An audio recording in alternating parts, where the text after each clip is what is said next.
Hi there, my name is Craig Beck and I'm known as the Stop Drinking Expert. Welcome in today. Just before we go any further, let me remind you that we're literally days away from Quit Drinking Bootcamp, Toronto, Canada. First time we've ever been to Canada with the bootcamp. So if you want to come, I think we have 3 or 4 places left. Go to the website and reserve your place today, stopdrinkingexpert.com. Then it's Sydney, Australia, and then we have London, England. And London's going to be different. It will be the first time ever that bootcamp becomes 2 days. We're going to do it over an entire weekend. And let me tell you why.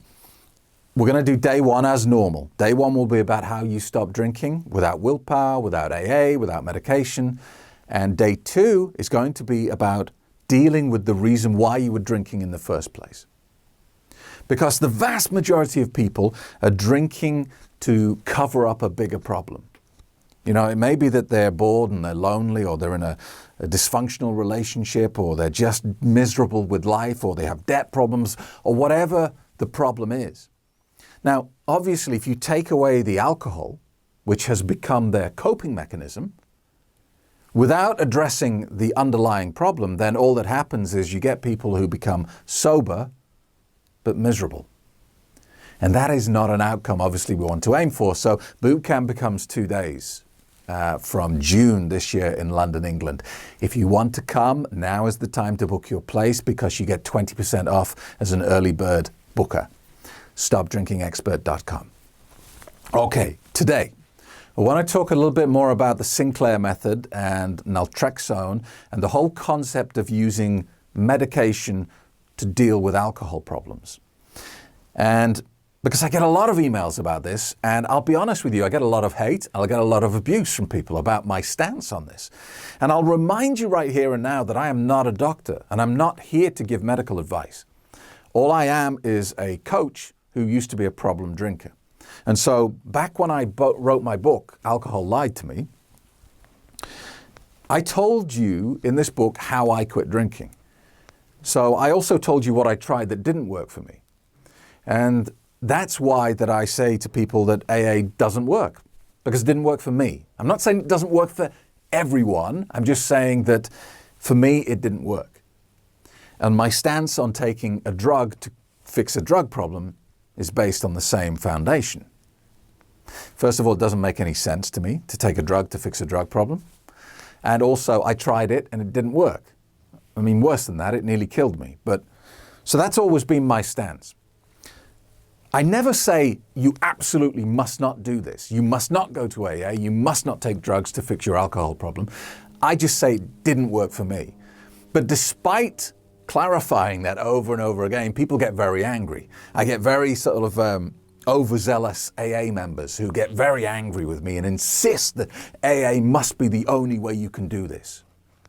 I'm not sure why they get so vitriolic about it, but they do. And I also get a lot of emails from people who follow the Naltrexone, the Sinclair Method, very angry that I'm not endorsing their way of doing it.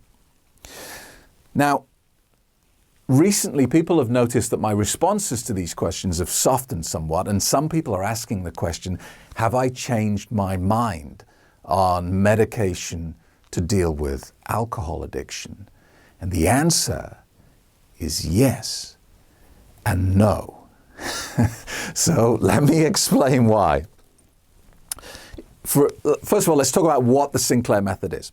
The Sinclair Method is based on the principle that you take a drug every time you drink. You must take this drug 1 hour before you start drinking alcohol every time you drink. The drug is called naltrexone. It was not invented to deal with alcohol problems. It was invented as an opioid inhibitor. It was invented to help drug addicts, like heroin addicts, that sort of thing, morphine addicts, that sort of thing. And the way this drug works is it interferes with the part of the brain responsible for experiencing the high, the euphoria from drug taking. And so the theory is you drink alcohol while taking this drug and you get all of the drunkenness, you get all of the negative, you get the hangover, you get the foggy thinking, you get the clumsiness, you get all of the negative, but you don't get to experience any of the high. And, alcohol use, all drug use is kind of a trade-off. We're trading off the short-term pleasure against the long-term harm. And we're making that decision every time we drink. We know that a hangover is coming. We know the damage to our health and our relationships and our careers and everything is coming. But we trade that with the short-term lift. That short-term sensation of euphoria or relaxation or whatever you're getting out of the drug. So this method, the Sinclair method, takes away that benefit. So all you end up with is negative, negative, negative, negative. And the theory is, a bit like Pavlov's dogs in reverse, eventually you start to associate drinking with only negative. And so slowly, the more you use this drug, the more you start to connect alcohol with bad things and nothing else. And this is how it works. And what a wonderful theory it is on paper. I mean, logically, you look at that argument and you say, yeah, perfect. But the problem is that there's a huge leap between what the theory is and what is practiced in reality by people who have a problem with alcohol. You see, the thing is, if you're the sort of person who has developed an addiction to alcohol, is using alcohol on a daily basis to cope with life, your mindset is very much that even as though you know that this is poison, you know it's hurting you, you also believe that it's one of the best things in your life. You spend your whole day thinking about it.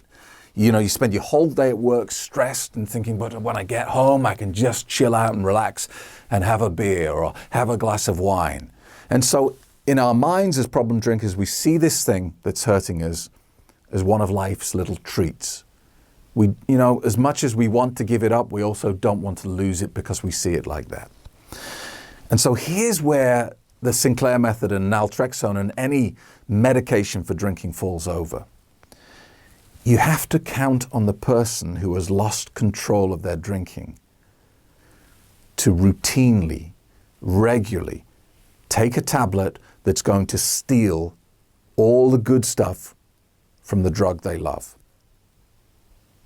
So if you're using alcohol because, let's say you're grieving, you've lost your partner, now you're very lonely and life is it seems really hard. And so you're drinking to kind of numb yourself, to sedate yourself against this negative feeling that you have in your life. So one day you're feeling particularly down in the dumps and life just feels really, really tough. And you still have to force yourself to take this tablet that is going to take away all the power from your solution. And you see where this falls down? You need extreme willpower to take the tablet that's going to ruin your solution. And willpower generally fails 95% of the time. So that's why I believe that taking medication to deal with alcohol problems looks good on paper, but in reality, it doesn't work. There is another problem, by the way. There's always a problem. There's always a side effect of taking medication, isn't there? Even if you take a painkiller because you have a headache, if you look in the small print, it will say, there's a risk of liver failure and kidney failure and cancer. And there's always a price to be paid for the magic bullet that you're going to take. And when you take naltrexone, your brain is, it's exceptionally powerful and it wants to preserve the equilibrium. It wants to keep things in order. And so when you take the naltrexone and then you drink, your brain notices that something's gone wrong. It notices that you've drank alcohol. You should be feeling like this right now. You should be feeling that buzz, that relaxation, that euphoria. And your brain's going, but hang on, something's not right here. Something hasn't fired that should have fired. And so what your brain does is it tries to compensate.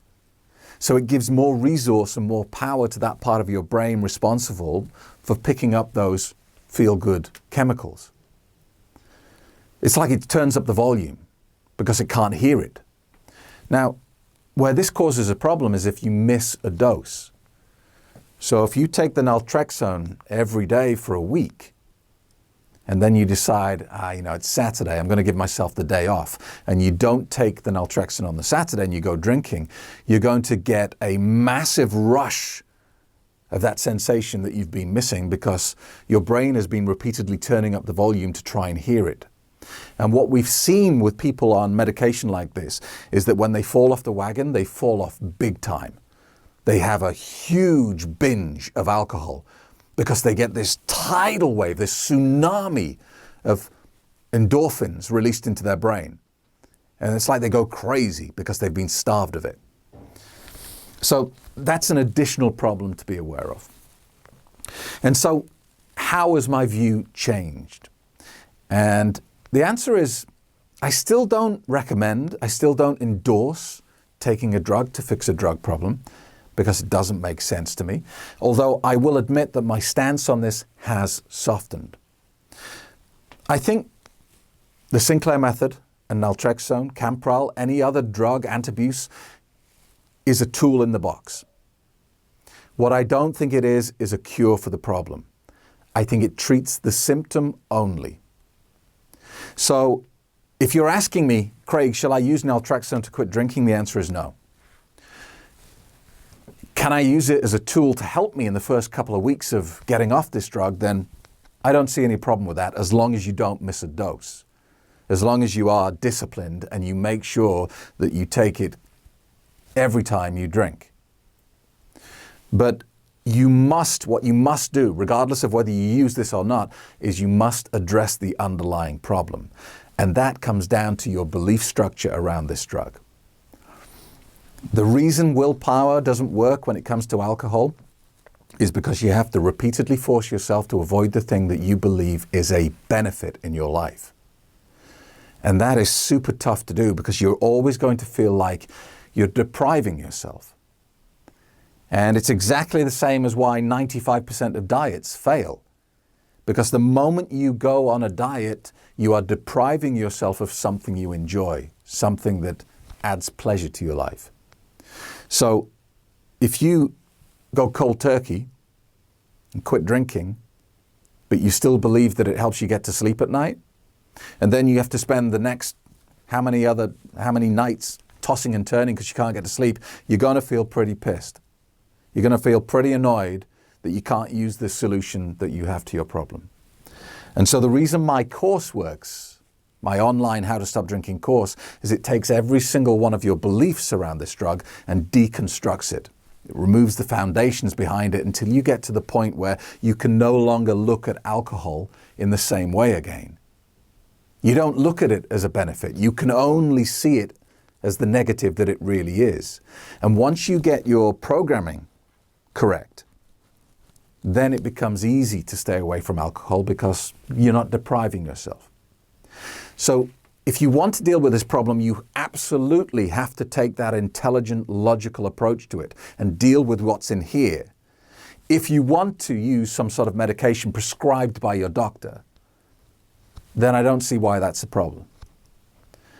But only if you've done the first part of that. Only if you've addressed what's in here.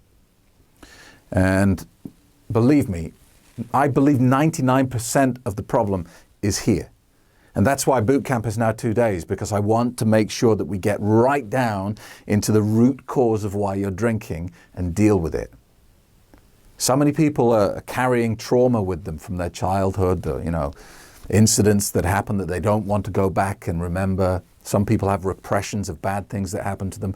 Other people are dealing with physical pain or emotional pain, loneliness and boredom and just dissatisfaction with life.